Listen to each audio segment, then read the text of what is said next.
Baik,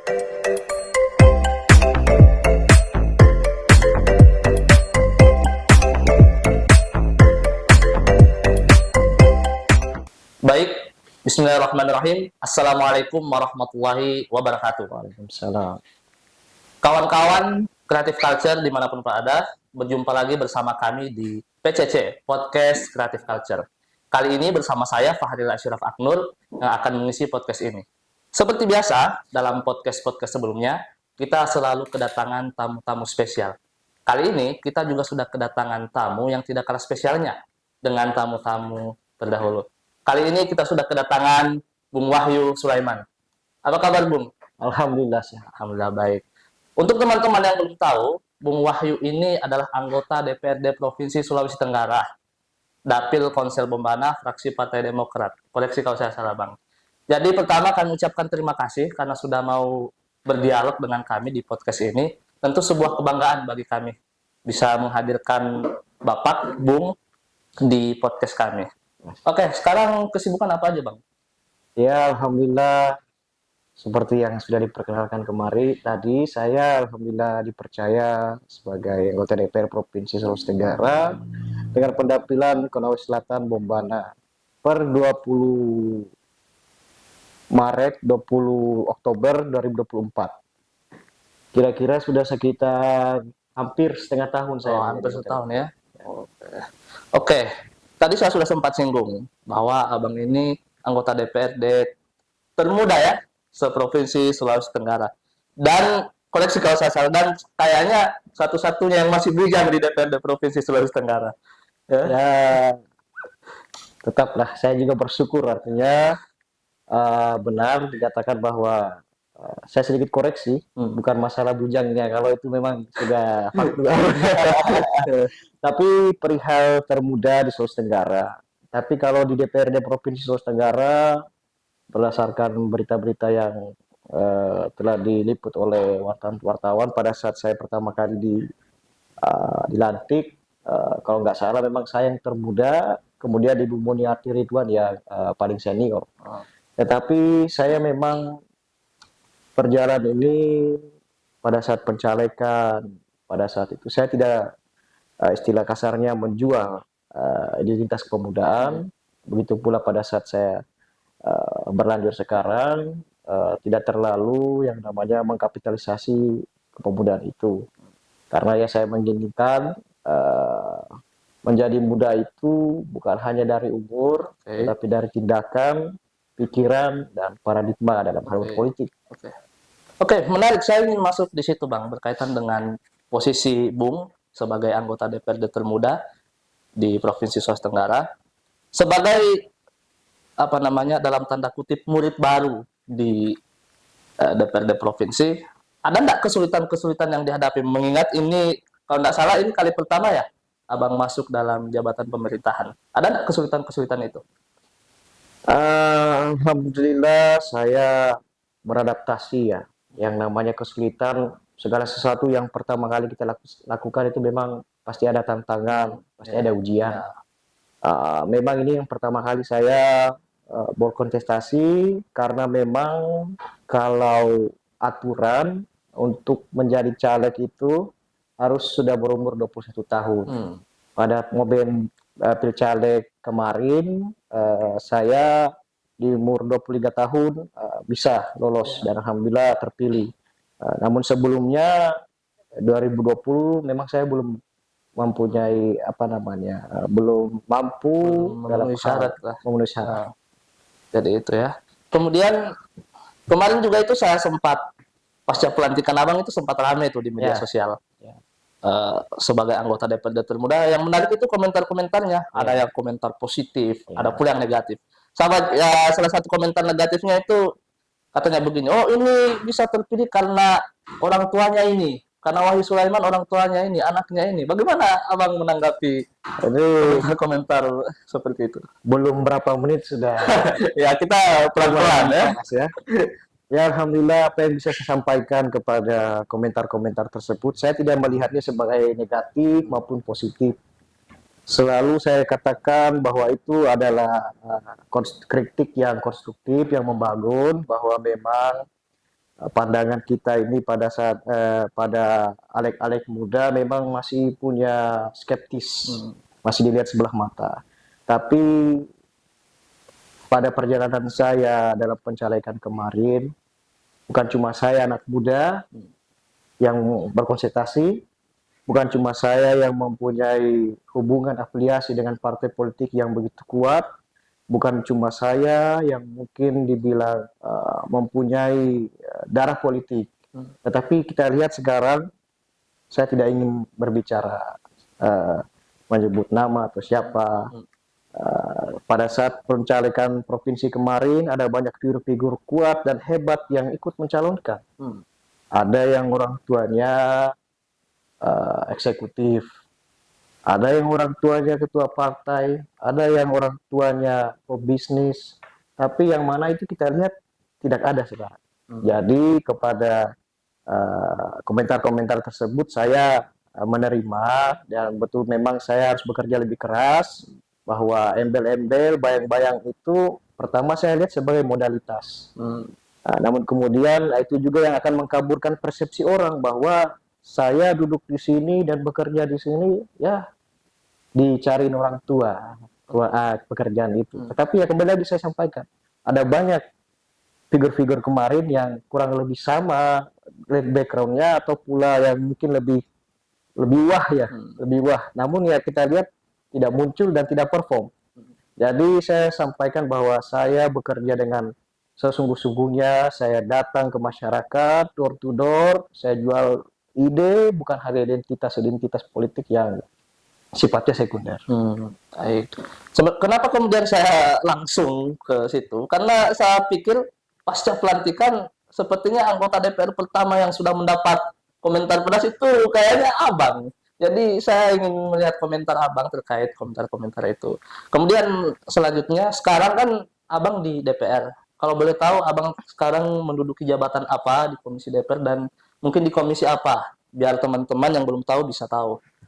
Alhamdulillah, kemarin setelah pasca pelantikan kami artinya sebagai, kalau tadi sudah mengatakan murid baru, ada angkatan baru. Kami kemarin dipercaya sebagai sekretaris Komisi 3 dalam hal AKD atau alat kelengkapan dewan. Kemudian juga dipercaya dalam hal alat kelengkapan dewan lain sebagai anggota Bapemperda, Badan Pembentukan Peraturan Daerah, dan kemudian juga sebagai anggota AKD Banggar atau Badan Anggaran yang bekerja sama dengan tim anggaran pemerintah daerah di APD. Oke. Jadi kurang lebih tugas Abang itu di Komisi 3 dan sekarang menjadi sekretaris Komisi 3. Kemudian saya ingin kembali menggali terkait keputusan Abang masuk dalam politik, dunia politik. Ini kan tadi sudah saya sempat singgung, ini perdana atau pertama kalinya Abang masuk dalam kontestasi politik. Mungkin ada tips, Abang punya tips dan saran pada pemuda-pemuda supaya mau tidak apatis dalam berpolitik. Artinya partisipasi politik pemuda itu terbangun. Sebab kemarin itu kan sempat ada diskusi bahwa ternyata tingkat partisipasi politik bukan hanya warga Indonesia keseluruhan, tetapi pemuda juga partisipasi politiknya itu sangat kurang. Apa tips dan saran Abang supaya pemuda-pemuda ini melek akan politik? Termasuk juga saran-saran saya sebagai anak-anak muda yang mungkin tertarik jadi pelaku, sebagai pelaku politik praktis. Jadi saya mungkin ingin memberikan sedikit pandangan dalam hal ini.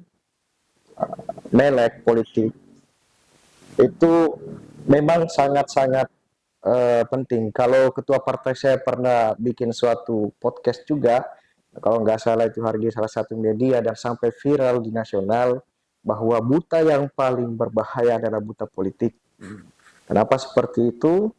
Jadi anak-anak muda ini jangan mau termakan dengan paradigma bahwa politik itu adalah urusan orang tua. Ada dikotomi atau pembeda antara bahwa politik ini urusannya orang tua, sedangkan ini hanyalah urusannya anak-anak muda. Tapi ternyata kalau saudara-saudara pemirsa pikirkan lagi baik-baik, politik itu akan mempengaruhi semua lini hidup kita. Politik itu mempengaruhi, mohon maaf untuk bagi perokok, harga rokok. Kita lihat sekarang dengan segala kebijakan-kebijakan politik, finansial yang dilaksanakan oleh negara atau pemerintah daerah, kita jadi susah untuk cari hidup. Politik juga menentukan kita bagaimana caranya kita mencari penghidupan, bagaimana kemudahannya kita untuk bekerja, bagaimana cara kita untuk mendapatkan bahan-bahan makanan, bagaimana harga bensin itu naik hampir tiap beberapa bulan sekali. Jadi politik itu adalah urusan kita semua. Yang kita tidak melihat bahwa politik ini hanya event 5 tahun sekali. Yang kita pedulikan 5 tahun sekali. Saya berbicara kepada anak muda pada saat pencalekan kemarin. Jangan pilih saya karena saya muda. Oke. Jangan pilih saya karena saya muda, saya sama seperti saudara, saya mengerti saudara, jangan. Saya orang yang paling anti ke depan ini sebenarnya mau mengkomoditaskan atau menjadikan bahan komoditas politik pemudaan saya. Kenapa? Saya sedih melihat dalam hal 5 tahun sekali anak muda selalu dijual-jual, selalu muncul tokoh, saya tokoh muda, saya orang muda, lantas kemudian terpilih, hilang lagi, 5 tahun lagi baru datang. Atau pula juga muncullah aktor-aktor politik, saya anak muda, walaupun secara umur tidak, saya anak muda, ada juga yang umurnya masih muda, tapi kemudian paradigma atau pola pikirnya itu justru bisa dikatakan tua atau terbelakang. Jadi ya seperti itu, muda itu jangan dijadikan komunitas politik. Jadi untuk teman-teman semua, anak-anak muda, ayo semangat, kita ambil, kita ini akan terjadi gelombang pergantian besar, ada momentum besar di mana Indonesia itu akan surplus. Anak muda Indonesia Emas 2045. Jadi kurang lebih pesan yang disampaikan, pemuda itu jangan apatis. Jangan apatis. Jangan apatis dalam politik. Karena kembali lagi, politik itu mempengaruhi segala lini dalam kehidupan kita. Kemudian, ini kan kurang lebih sudah hampir setahun Abang menjabat di DPRD Provinsi. Apa aja nih kegiatan-kegiatan yang Abang udah lakukan, terkhusus di Dapil Abang? Ya, Alhamdulillah. Kami sudah banyak melakukan. Pertama, kunjungan-kunjungan ke lapangan, kemudian kunjungan ke dinas-dinas, kemudian juga ada beberapa hal yang menjadi isu. Teman-teman aspirator datang ke kantor DPR, beberapa banyak masalah yang sudah kami terima dan kami turun langsung. Beberapa hari lalu saya baru ke Laya, saya ke PT WIN. Tindak lanjut daripada tugas kedewanan dalam hal ini Komisi 3. Kemudian juga Bapak Perda, saya juga sudah melaksanakan perjalanan fasilitasi untuk menerima semua masukan akademisi. Waktu itu saya ke Muna untuk rancangan peraturan daerah desa wisata. Kemudian juga beberapa kali ada konflik tenurial yang bahkan memang saya tidak tergabung di situ. Di Komisi 1, saya di Komisi 3, tetapi saya mendengar bahwa terjadi kekisruhan yang mendalam sampai melibatkan aparat dan apa semua, jadi saya pada saat itu saya turun. Kemudian juga kami juga sudah melaksanakan reses, menjaring semua aspirasi-aspirasi, karena saya percaya salah satu talking point saya kepada masyarakat pada saat pencalekan kemarin adalah saya menginginkan aspirasi itu bukan top to down, tapi down to top, bukan dari atas ke bawah, tapi dari bawah ke atas. Itu yang saya inginkan. Saya pernah mendapati agak sedikit keluar daripada itu ya. Pada saat pencalekan kemarin, saya datangi petani kelapa. Terus dia mengatakan, saya kemarin habis menerima bantuan dari ini, dari itu, saya dikasih bibit ini, peternak, bibit ikan. Tapi saya tanyakan, di mana sekarang ikannya Pak? Saya simpan di kolam situ, kemudian mati. 400 bibit ikan mati begitu saja. Kenapa? Karena ya pertama aspirasi itu ya harusnya memang dari bawah ke atas. Rakyat selalu lebih tahu apa yang diinginkan Iya, dan betul. dibutuhkan. Ya. Jadi kita yang di sini tidak boleh berasumsi tahu bahwa kita mengetahui kebutuhan rakyat.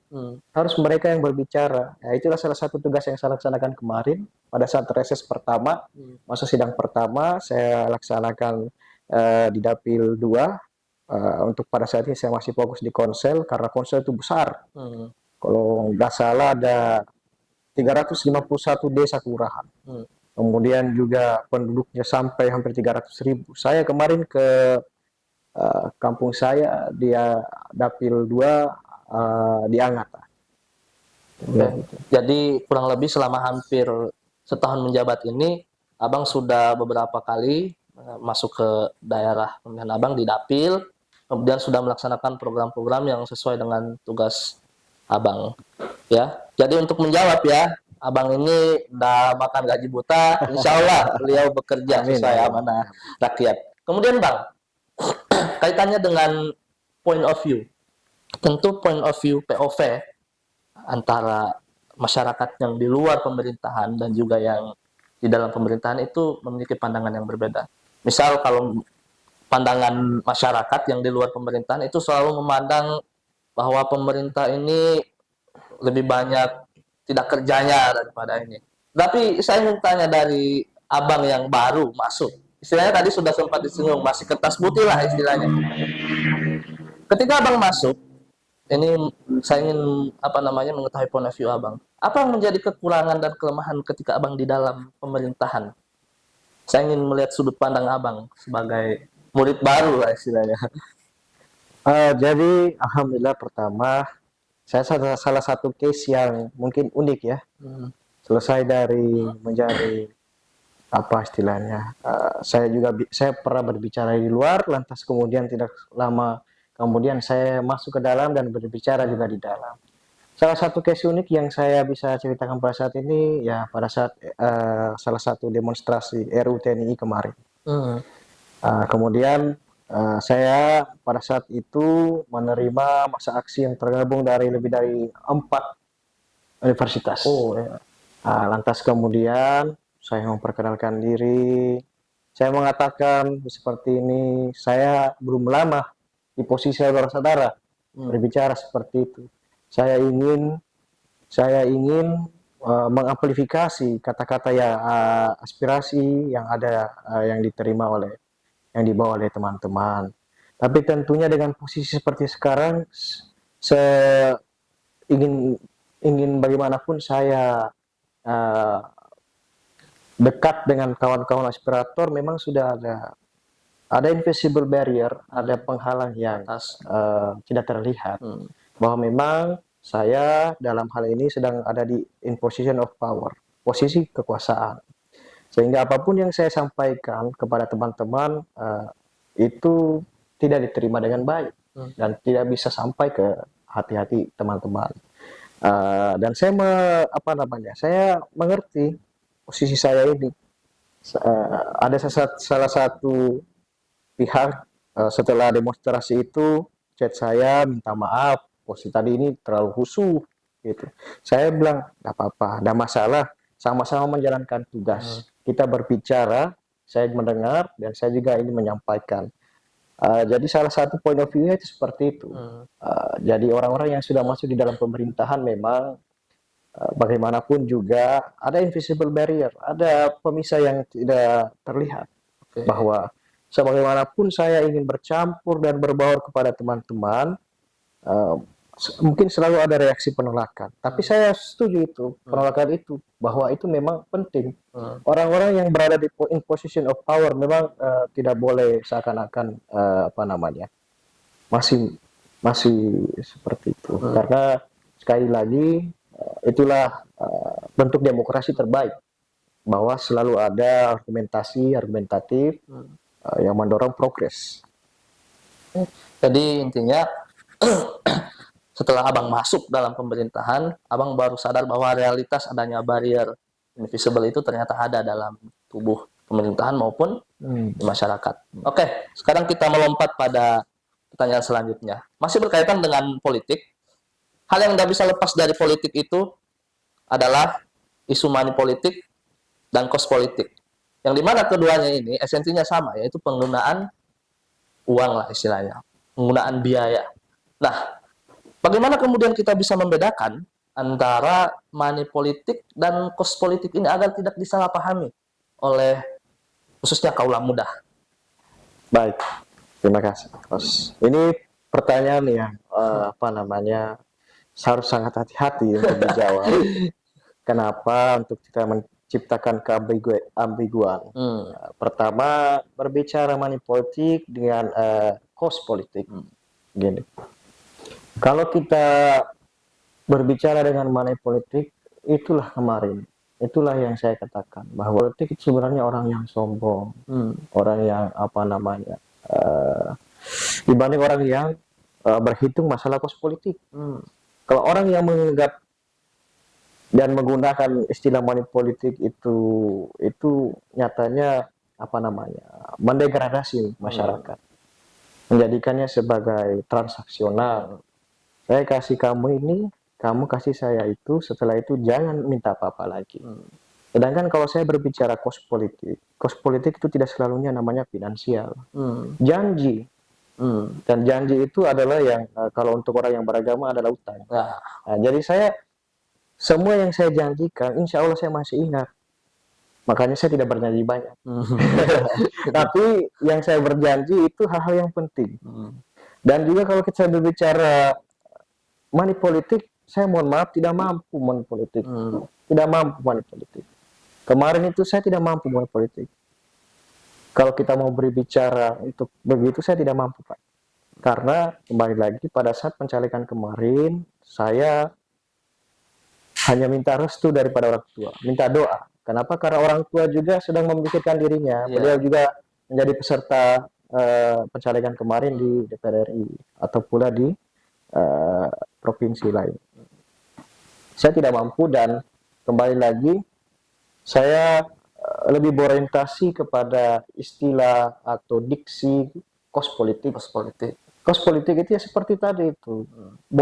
Kita bicara janji bilang ini nanti seperti ini Pak, kami menginginkan masyarakat. Kami menginginkan seperti itu. Yang itu yang terjadi dari saya. Jadi perbedaan antara money politik dan cost politik menurut Abang seperti itu. Dan Abang lebih bercenderung terhadap istilah cost politik. Ya. Kemudian ini saya juga sempat riset Abang terkait Abang. Selain sekarang menjadi anggota DPRD provinsi, Abang ini juga adalah Ketua DPD Insan Muda Demokrat Indonesia atau IMDI Sultra. Nah, bisa dijelaskan mungkin apa itu IMDI, tugasnya apa dan sebagainya? Silakan. Alhamdulillah ya seperti yang host bicarakan tadi, kami memang baru dipercaya sebagai ketua untuk Dewan Perwakilan Daerah Insan Muda Demokrat Indonesia. Seperti namanya ya mungkin sudah ada spoiler. Insan Muda Demokrat. Jadi organisasi sayap yang bergerak di kepemudaan. Organisasi sayap partai. Nah, sudah banyak kalau partai-partai yang kita kenal yang lain, ada AMPI, ada apa, salah satunya. Tapi alhamdulillah IMDI ini memang organisasi yang luar biasa. Saya kemarin waktu masuk pimpinannya dipercaya, dibekali dengan banyak ilmu dan relasi. Pada saat Rapimnas kemarin, saya pembicaranya adalah 4 menteri. Menteri Transmigrasi, Menteri Ekonomi Kreatif, dan beberapa dewan-dewan menteri lainnya, wakil-wakil menteri lainnya. Jadi kalau kita berbicara manfaat, itu insya Allah sudah banyak, paling tidak secara pribadi bagi saya, meningkatkan kapasitas saya, leadership skill saya. Ya, salah satu output daripada dipercayanya saya sebagai ketua IMDI kemarin, alhamdulillah itu menjadi wadah untuk merangkul, untuk berekspresi untuk anak muda yang lain. Seperti halnya kemarin pada saat momen Lebaran, alhamdulillah banyak pemuda yang tergerak untuk bersama-sama kita berbagi. Dan telah kami laksanakan kira-kira di Kota Kendari dan Kabupaten Konawe Selatan. Sekitar 200 paket lebih kita berbagi untuk sama-sama merayakan datangnya hari Lebaran kemarin. Jadi kurang lebih IMD itu sekali lagi bergerak di bidang kepemudaan. Fokusnya di situ ya. Iya. Oke, pertanyaan selanjutnya masih seputaran posisi Abang nih di DPRD Sultra. Ya. Selama kurang lebih hampir setahun menjabat, apa yang Abang rasakan perbedaan signifikan antara pola pengambilan keputusan Abang selaku pemuda dan para senior-senior Abang yang istilahnya lebih tua? Ada nggak perbedaan yang cukup signifikan dalam pola pengambilan keputusan? Dalam decision making kita memang pertama namanya juga satu kelembagaan, kita kolektif kolegial. Dalam untuk menciptakan satu pandangan kecil saja mungkin kita harus mengumpulkan lebih daripada 45 Ya. dalam artian lebih dari setengahnya kita untuk quorum. Kalau kita berbicara perbedaan dalam hal berpikir, saya rasa bukan hanya identitas muda saja yang membuat seseorang berpikir. Bisa jadi ya ada beberapa kondisi-kondisi di mana ya sedikit saja saya mungkin berkelakar saja ya sedikit ya. Kita berbicara bagaimana ini ada terjadi efisiensi, pemotongan 50%. Nah, saya dengan pola muda saya ya cuma sedikit saja pertama ice breaking, tetapi dalam hal kita memberikan contoh konkret dalam hal pandangan kita. Kalau kita berbicara yang senior pemuda, mereka itu kan senior punya pengalaman, punya ilmu. Tapi kita yang muda ini punya kreativitas dan kita punya apa namanya optimisme. Jadi ketika dikatakan 50%, ya mungkin senior-senior lain itu akan bagaimana caranya kita bisa lebih efisien, kita begitu laksanakan itu. Dan mungkin lebih pesimis, tapi saya dengan optimisme saya mengatakan ya mungkin ini salah satu contoh bahwa pandangan kita berbeda. Bagaimana kalau untuk menanggulangi pemotongan 50% itu kita naikkan dulu 1% baru kita dan itu salah satunya bahwa bukan hanya masalah kemudaan saja. Ada juga anggota dewan perempuan, ada juga anggota dewan dengan beragam bentuk ekspresi suku atau pula apa, itu yang punya pandangan itu kan membedakan. Tapi kalau kita mau dikotomikan paradigma itu antara anak muda, kaum muda dan kaum tua, ya mungkin kita harus banyak melihat pada saat peristiwa yang sedang. Jadi anak muda itu biasa pengen yang bagaimana ya, yang langsung. Nah, kalau orang yang kaum tua itu mungkin hati-hati. Kita rencanakan. Banyak pertimbangan. Tetapi yang namanya anak muda kita ingin terus maju progres. Dan alhamdulillah.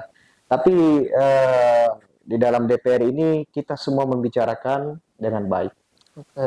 Oke. Tapi saya ingin lebih ingin masuk lagi sebenarnya di situ. Saya itu penasaran bagaimana kemudian dinamika di dalam. Kita ambil misalnya salah satu contoh ya. Bagaimana misalnya kalau dalam satu forum dalam DPRD provinsi misal ya, Abang ini berbeda paham, berbeda pendapat dengan misalnya kaum tua ini. Nah, bagaimana cara Abang bisa mengeluarkan keputusan di saat ada pertentangan pemikiran dalam hal pengambilan keputusan? Ya alhamdulillah. Tapi saya takut senior itu dengar video ini nanti dibilang kita nih beda membedakan tua dan muda. Tidak. Kita justru mengatakan bahwa senior ini pengalaman. Senior. Kita juga bukan meremehkan apa-apa. Tidak ada. Kita menghormati bahwa begini, ada tantangan tentunya pembeda. Memang pemuda ini memang seksi, apalagi dalam konteks politik. Kita lagi berbicara bagaimana kiranya ketika kembali lagi saya yang dalam hal segi section age atau secara umur usia itu lebih kepada minority. Bagaimana cara saya membicara? Saya rasa itu lebih kepada bagaimana saya sadar bahwa begini. Bagaimana cara saya membicarakan diri, bagaimana cara saya membawa diri, bahwa kembali lagi, muda itu tidak hanya daripada usia, tapi kepada sikap.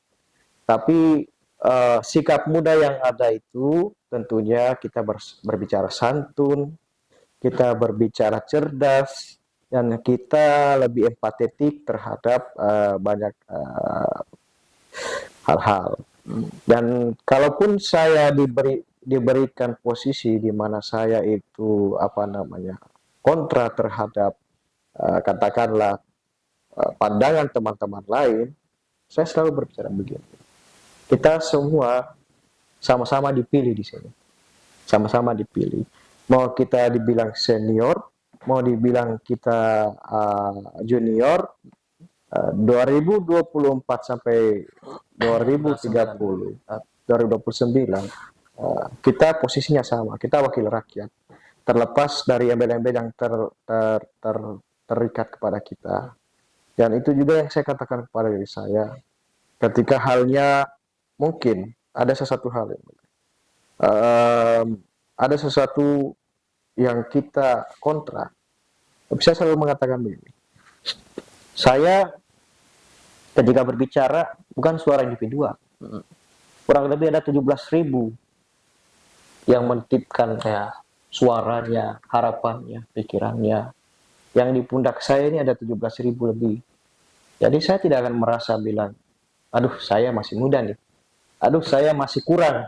Nah, kalau kita lihat gelar-gelarnya udah doktor, SH, MH, tinggal kaisar yang tidak ada, atau yang di Pertuan Agung. Sini semua orangnya ilmunya luar biasa. Tapi saya tidak akan pernah minder sama sekali. Karena kembali lagi, 17.000 lebih. 17.000 lebih yang menjadi penggemar daripada suara saya. Terima kasih. Oke. Kurang lebih 5 tahun lagi, ini kita akan melaksanakan lagi, insya Allah berpanjang. Legislatif. Apa ada rencana yang abang sudah bangun? Apakah tidak berhenti di legislatif? Apa mungkin ada niatan masuk ke jenjang yang lebih lanjut, eksekutif, atau ada rencana-rencana lain, rencana politik abang ke depan? Saya alhamdulillah, pertama kita selalu berkata bahwa manusia berencana, Tuhan yang tentukan. Caleg mencalon, rakyat yang tentukan. Nah, jadi kalau saya masih dianggap oleh masyarakat, masih dilihat oleh masyarakat, masih sering diundang pesta, masih sering didatangi di rumah atau pula di kantor, tentunya saya tetap berharap bisa terus menyelesaikan. Karena 5 tahun sebenarnya itu waktu yang sekejap mata untuk minta maaf melayani konstituen saya 17.000 orang. Kalau kita ngitung-ngitung aja ya coba. Itu yang pilih saya tinggi lagi. Jadi memang sekali saya sudah masuk di sini, kesyukuran saya saya menginginkan apa yang menjadi janji-janji saya terlaksana. Masalah saya naik ke jenjang yang lebih tinggi atau apa, ya kembali lagi caleg politisi mencalonkan, rakyat yang menentukan. Manusia berencana, Tuhan yang tentukan. Selanjutnya Bang, ini berkaitan dengan posisi abang yang tentu dipilih oleh rakyat. Tetapi di saat yang bersamaan, itu tidak bisa lepas juga daripada fakta bahwa abang adalah seorang anggota partai, atau mohon maaf kalau saya sebut petugas partai. Nah, beberapa waktu yang lalu itu sempat tuh viral. Di gedung parlemen ada tuh anggota dewan yang ngomong, nah, kalau mau lobby jangan di ruangan ini sama ketua partai. Ini kan menimbulkan pertanyaan dan skeptis kepada publik. Apakah kemudian anggota dewan ini pure betul-betul bekerja untuk rakyat, atau ternyata kepentingan partai itu lebih diutamakan? Bagaimana Abang bisa memposisikan? Terima kasih. Sangat menarik sekali kawan-kawan ya berbicara masalah partai politik ini, karena memang yang mengantarkan kita untuk duduk di ruang-ruang publik, jabatan-jabatan publik, memang kita harus melalui yang namanya partai politik. Sampai tadi ada salah satu contoh lobbynya ke ketua partai. Tapi berbicara ketua partai, alhamdulillah pertanyaan itu saya tidak pusing menjawab karena ketua partai saya sendiri.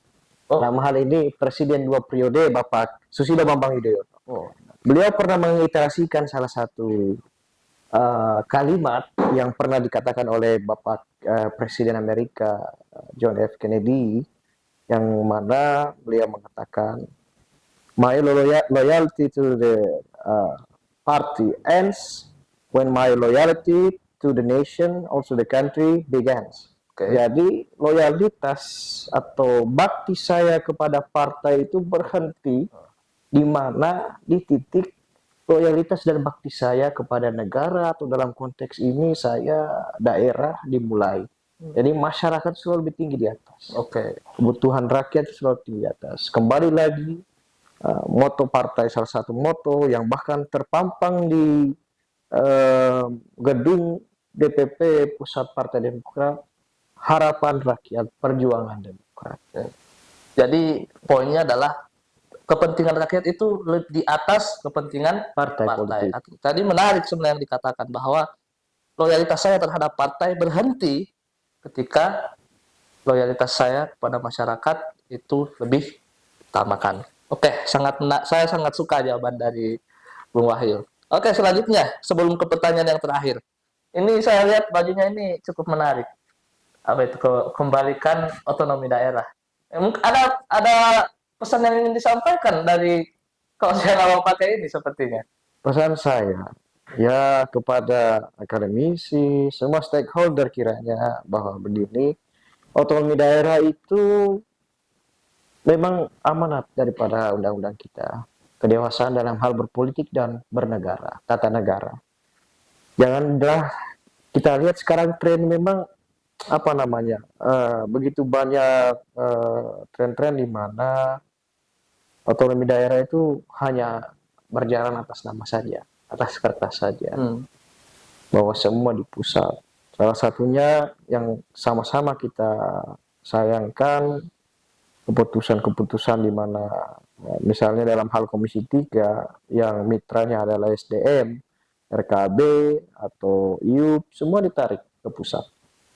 Itu yang saya salah satunya menginginkan bahwa janganlah setengah-setengah pemerintah ini memberikan kita otonomi daerah. Antara mau diambil semua atau tidak. Kita jangan berdiri di tengah-tengah. Selain daripada hal tersebut, otonomi daerah juga kita menginginkan bahwa kita ini bebas. Bebas dalam hal kita mendapatkan hak setelah kita melaksanakan kewajiban-kewajiban kita. Bayangkan potensi sumber daya alam dari bumi Sulawesi Tenggara, bumi Anoa. Saya ingat waktu kecil kalau saya naik pesawat ke Jakarta, saya melihat bumi Anoa, punggungnya itu hijau, punggungnya itu sungai-sungainya itu jernih.